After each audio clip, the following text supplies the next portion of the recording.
सत्यल के में आपका स्वागत है। मैं हूं राजेश सिंह। जिस तरह से बात की जाए जम्मू कश्मीर की, तो जम्मू कश्मीर अब सियासी मुद्दा जो है वो कहीं ना कहीं बनता जा रहा है। दो दिन पहले परिषद की रिपोर्ट सामने आई है डिटर्मिनेशन को लेके, वो कहीं ना कहीं आंकड़ा जो है वो बनता जा रहा है। जिस तरह से हम आपको हर एक अपडेट जो है हर एक पार्टी के वर्ग से हम आपको बात करने की बता रहे हैं, लेकिन उसमें जो है कहीं ना कहीं जो है लोग काफ़ी ज़्यादा परेशान है। क्या मैं ग्रामीण क्षेत्र की बात करूँ तो क्या मैं शहरी क्षेत्र की बात करूँ, लेकिन जो ग्रामीण क्षेत्र के लोग हैं वो काफ़ी ज़्यादा परेशान है। इस सब पे बात करें हमारे साथ आज चट्टा फार्म के अवतार सिंह जी और कई सरपंच यहाँ पे मौजूद है, क्योंकि ये परिषद की जो रिपोर्ट आई है इस पे लोग काफ़ी ज़्यादा परेशान दिखते हुए नजर आ रहे हैं। और मैं आपको ये बताना चाहता हूँ कि 47 के रिफ्यूजी की बात करें तो हमें बहुत अफसोस है, पहले भी सरकारों ने हमारे साथ धक्का किया।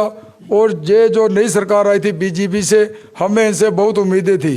जब हमारे गृह मंत्री जी अमित शाह जी जहाँ आए, उन्होंने पहाड़ियों को, गुजर बकरवालों को, ST SC को रिजर्वेशनें दे, हमें कोई दिक्कत नहीं। मगर हम जो उनसे ये कहना चाहेंगे, हमें भी बहुत उम्मीदें थी अमित शाह जी पर, क्योंकि हमारे देश के गृह मंत्री जम्मू जब आए हमने उनका भारी स्वागत किया।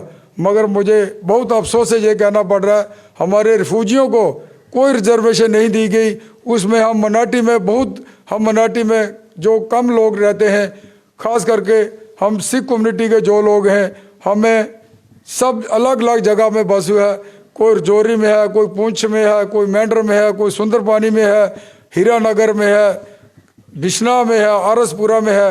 सब लोग अलग अलग जगह रहते हैं, इसलिए हम अफोर्ड नहीं कर सकते। हमारा MLA चुन के नहीं आता। हम गवर्नमेंट से जे आग्रह करते हैं कि जो डिलिमिटेशन आपने की है उसमें हमारी रिजर्वेशन होना बहुत ज़रूरी थी। हम गृह मंत्री से और प्रधानमंत्री जी से ये कहना जरूर चाहेंगे, आपका नारा था सबका साथ सबका विकास, मगर हमारे रिफ्यूजियों के लिए, हमारी कम्युनिटी के लिए आपने कोई प्रावधान नहीं रहा। हम यही डिमांड करते हैं, आगे आने वाले समय में जब इलेक्शनें होगी तो अभी भी वक्त है, हमारे लोगों को रिजर्वेशन दी जाए, नहीं तो हम सरकार का भारी विरोध करेंगे।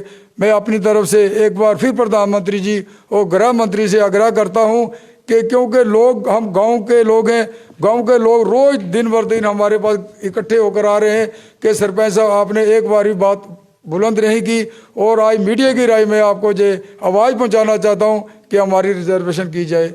आरसपुरा की सीट थी, उस पर भी जो है काफ़ी बड़ा बदलाव किया गया है, तो ये इस पर आप क्या कहें? सबसे पहले मैं गवर्नमेंट से ये अपील करूंगा कि जो डिलिमिटेशन इन्होंने की है, ये इन्होंने पता नहीं कहाँ बैठ के की है। इसमें इन्होंने जिसको हक देना था सभी छोड़ दिए। जैसे इन्होंने SC ST का सीट रिजर्व की है, ऐसे ही हमारे जो रिफ्यूजी भाई हैं 47 के आई है उनकी भी करनी चाहिए।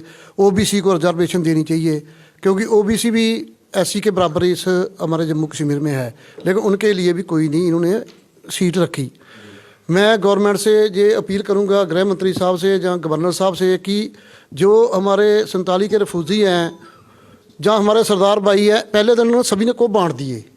हमारा डगियाना अलग कर दिया, गांधीनगर अलग कर दिया, आरसपुरा से सजेतगढ़ बॉर्डर को तोड़ के उसमें मिला दिया। तो जो सीटें हमारे को चाहिए थी वो हमारा सारा इन्होंने सरदार जितनी कम्युनिटी है सभी को अलग अलग बांट दिया। ये गवर्नमेंट की क्या सियासत है, क्या चाल है, कहाँ इन्होंने बांट रहे हैं। तो ये जो है इसको दोबारा अच्छे तरीके से किया जाए, जहाँ जहाँ हमारा एरिया वहाँ रखा जाए। हम सीटों से जैसे हमारे जम्मू सूबे की एक सीट अलग बनवा दी, अच्छा है जिसमें हमारा एरिया आ गया है, लेकिन कुछ एरिया हमारा काट के बिछना के साथ डाल दिया, ये तो बड़ा मुश्किल हो गया। मैं गवर्नमेंट से यही अपील करूंगा कि हमारा OBC का भी सीट जो है रिजर्व दी जाए, जहाँ 47 के जो हमारे रिफ्यूजी भाई है उनको भी सीट रिजर्व दी जाए, ताकि हमारा भी हक हमारे को मिल सके। ये जो डिलिमिटेशन कमीशन की बात है, ये मैंने दो तीन बार रिप्रेजेंट किया है। इसमें जो 1947 के जो लोग हैं, जिनकी 24 सीट्स की बात करते हैं जो आज तक वेकेंट है, उसमें कुछ कॉन्स्टिट्यूशनल प्रॉब्लम है जिसकी वजह से वो वेकेंट है। गवर्नमेंट ऑफ इंडिया का एक स्टैंड है कि POK जो है वो हमारा है। अगर वो हमको जो राइट्स दे देते हैं यहाँ पे, तो एक मैसेज आता है, जो जैसे गवर्नमेंट ऑफ इंडिया कह रही है, मैसेज आएगा इंटरनेशनल फोरम में या पाकिस्तान में, इंडिया ने अपना क्लेम जो है उसके ऊपर छोड़ दिया है। तो डिलिमिटेशन कमीशन ने एक बात मैं वाज़ह कर दूँ कि सबसे पहले उन्होंने प्रेस कॉन्फ्रेंस कर ये कहा था कि ये किसी को रिजर्वेशन देना ये हमारा काम नहीं है। हमारा काम है कि जो 7 सीटें बड़ी हैं वो 83 जो पहली है 90 सीटों की बाउंड्रीज़ को रीडिमार्केट करना, कुछ एरिया इधर से उधर, उधर से इधर करना, ये हमारा काम है। तो इस सिलसिले में इन सब बातों को मद्देनज़र रखते हुए जो हमने हमारी जो ऑर्गेनाइजेशन है जो पिछले 55 साल से संताली के लोगों के लिए काम कर रही है, जिसका नाम है जम्मू कश्मीर शरणार्थी कमेटी, वो एक ऐतिहासिक जमात है, काम कर रही है वो। तो उसकी तरफ से हमने जो रिप्रेजेंट किया था, जो मैप हमने उनको बना के दिया था कि 47 के जो लोग हैं, अगर आप उनको रिजर्वेशन नहीं दे सकते तो कम से कम कोई ऐसा उनके लिए प्रबंध करें ताकि वो अपनी नुमाइंदगी खुद आप कर सकें।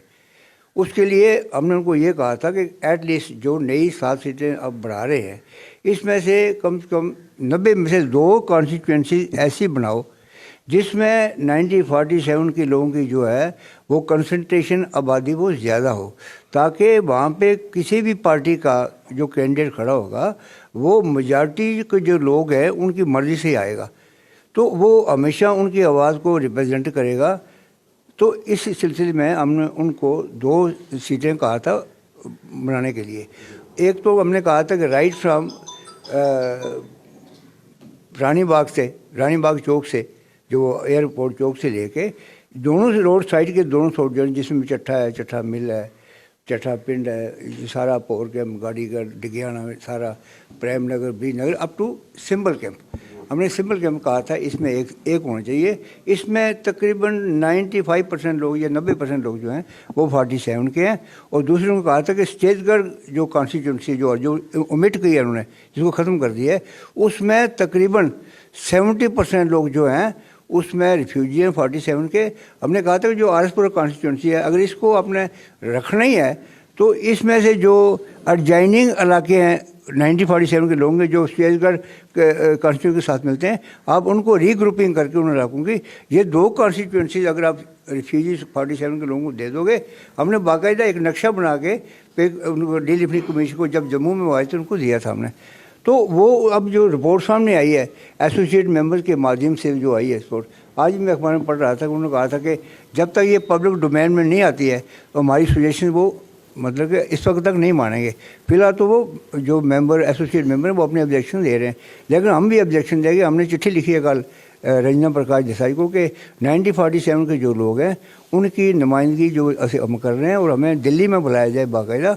हम आपसे दोबारा जो हमने मैप दिया आपका, उस मैप की बात करना चाहते हैं। अगर बाकायदा इन लोगों को रिप्रेजेंटेशन देना चाहते हैं तो यही एक तरीका है कि ये 2 कॉन्स्टिट्यूंसी जो है इसमें मैक्सिमम जो हमारे जो लोग रहते हैं इस कॉन्स्टिट्यूंसी को एक रिफ्यूजी कॉन्स्टिट्यूंसी रीग्रुपिंग करके तो इन दोनों को बनाया जाए कॉन्स्टिट्यूंसी को, ताकि हमारे लोग जो भी पार्टी यहाँ पर आए, किसी भी पार्टी का जो एमएलए खड़ा होता है वो कम से कम हमारी मर्ज़ी से जीतेगा या हमारी मर्ज़ी से हारेगा और हमारी आवाज़ को जो बुलंद करे उसी को हमारे लोग वोट देंगे। ये हमारा मुद्दा था।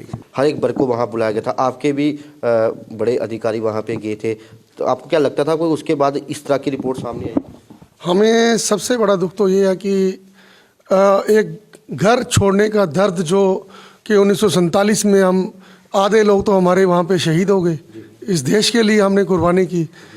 आज हमें ये उम्मीद नहीं थी कि यहाँ पे हमारा गढ़ था, जहाँ पे हमारी सीट हमें जीतने की पूरी कगार पे थे। हमारा गांधीनगर कॉन्स्टिट्यूंसी में इतना वोट था, आरएसपुर में हमारा वोट था, और हमारा विजयपुर में भी हमारे कई बार नुमाइंदे जीत के आए। आज सरकार ने जो किया है डिलिमिटेशन में, एक सोची समझी चाल की इनकी नज़र आ रही है कि देखिए यहाँ पे भी सिख मेजॉरिटी में थे, उनको 2 पार्ट में करके ताकि कोई सिख नुमाइंदा आगे ना आए, क्योंकि हम मिनॉरिटी में आगे ही थे। कुछ जगह हमारा मेजॉरिटी थी, यहाँ पे हमारे बगैर कोई भी एमएलए जीत नहीं पा रहा था। तो मेरा सबसे ज़्यादा निराश होने का कारण यह है कि जो गांधीनगर कॉन्स्टिट्यूंसी में 70-80 हज़ार वोट थी हमारा तो नुमाइंदा वहाँ से जीत सकता था, आरएसपुरा में भी हमारा नुमाइंदा जीत सकता था। लेकिन 26 साल से जो एक सीट को रिजर्व किया था उसको तो कम से कम वापिस से रिजर्व नहीं करना चाहिए था, वहाँ पे उसको तो ओपन करना चाहिए था। इन्होंने 26 साल के बाद फिर उसको रिजर्व कर दिया, उसमें भी जो हमारा हक जो है गवर्नमेंट ने खाया है। मैं गवर्नमेंट से ये आगाह करता हूँ गवर्नमेंट को कि ऐसे जो आपने फैसले लिए हैं इसके हम बिल्कुल खिलाफ हैं, इसका नतीजा आपको भुगतना पड़ेगा। आप फिर से इसको रिकन्सिडर कीजिए कि जो सीट हमारी जहाँ पे हमारी मेजॉरिटी थी आपने सोच समझ के उसको काटा, ताकि हमारी जो नुमाइंदगी करने वाले जो आने थे वो आगे ना आ सकें। तो ऐसा करोगे तो फिर आगे सरकार को इसका खामियाजा भुगतना पड़ेगा। जय हिंद जय भारत।